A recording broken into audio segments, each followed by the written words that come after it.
आज Doubtnut app download करें। Doubtnut पर अपने सभी गणित, रसायन विज्ञान, भौतिक विज्ञान और जीव विज्ञान के डाउट्स का करो सफाया। बस प्रश्न की फोटो खींचो, एक ही प्रश्न को क्रॉप करो और तुरंत वीडियो सोल्यूशन पाओ। अभी डाउनलोड करें। हेलो एवरीवन, आज का हमारा क्वेश्चन है कोशिका में न्यूक्लियर प्रोटीन का संश्लेषण किसमें होता है। हमारे पास चार ऑप्शन। सबसे पहला है न्यूक्लियोलस में, दूसरा न्यूक्लियोप्लाज्म में, तीसरा न्यूक्लियर मेम्ब्रेन में और चौथा है न्यूक्लियोलस के बाहर।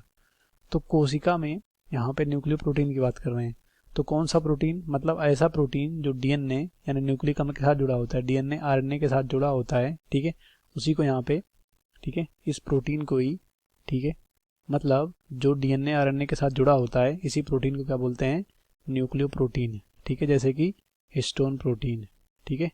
तो हिस्टोन प्रोटीन किस में पाया जाता है, यूकैरियोटिक कोशिकाओं के, ठीक है, जो डीएनए होते हैं उनमें पाया जाता है, जैसे मानव के डीएनए में, ठीक है। तो इस न्यूक्लियो प्रोटीन का संश्लेषण कहाँ होता है, तो कोशिका में जितने भी प्रोटीन का संश्लेषण होता है, ठीक है, प्रोटीन का संश्लेषण मतलब अनुवादन उसे बोलते हैं, ठीक है। और ये कहाँ होता है, ये होता है, ठीक है, कहाँ पे, कोशिका द्रव्य में, कहाँ पे, कोशिका द्रव्य में, ठीक है, जिसे हम साइटोप्लाज्म बोलते हैं। कोशिका द्रव्य में अनुवादन क्रिया होती है, बाकी जिसे हम अनुलेखन बोलते हैं यानी डीएनए से आरएनए बनना, और प्रतिकृति बोलते हैं डीएनए से डीएनए, ठीक है, वो कहाँ होते हैं, वो केंद्रक में होते हैं, ठीक है।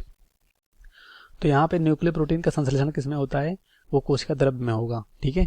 बाकी यहाँ पर, ठीक है, जैसे कि आपने देखा होगा केंद्रक, ठीक है, केंद्रक के अंदर क्या होता है, केंद्रिका, ठीक है। तो केंद्रिका में क्या होता है, केंद्रिका में आरएनए का निर्माण होता है, ठीक है।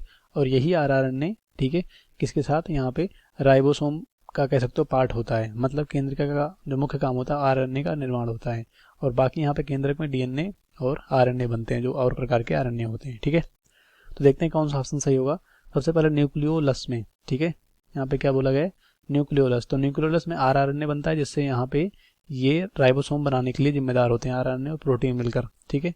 तो ये गलत हो जाएगा क्योंकि प्रोटीन की बात कर रहे हैं। दूसरा न्यूक्लियोप्लाज्म यानी केंद्रक कह सकते हो द्रव्य में, ठीक है। तो केंद्रक द्रव्य में आरएनए बनता है, ना कि यहाँ पे प्रोटीन, तो ये गलत हो जाएंगे। तीसरा न्यूक्लियर मेम्ब्रेन, तो इसमें छिद्र पाए जाते हैं जो कोशिका द्रव्य और केंद्रक द्रव्य के बीच में आवागमन पदार्थों का कह सकते हो इन्हीं के द्वारा होता है, न्यूक्लियर मेम्ब्रेन के द्वारा, तो ये गलत हो जाएंगे। और चौथा है, ठीक है, न्यूक्लियोलस के बाहर। तो कोशिका द्रव्य बोल सकते हो या न्यूक्लियोलस के बाहर, क्योंकि कोशिका द्रव्य के ही अंदर केंद्रक और केंद्रक के अंदर ही न्यूक्लियोलस। तो हम कह सकते हैं कि न्यूक्लियोलस के बाहर अर्थात कोशिका द्रव्य में न्यूक्लियर प्रोटीन का संश्लेषण होता है। तो ये राइट हो जाएगा, बाकी फर्स्ट सेकंड थर्ड गलत हो जाएगा। कक्षा 6 से 12वीं से लेकर नीट, आईआईटी, जेईई वो एडवांस के लेवल तक 1 करोड़ से ज्यादा छात्रों का भरोसा। आज ही डाउनलोड करें डाउटनेट ऐप या व्हाट्सएप करें अपने सारे डाउट्स 8400 400 400 पर।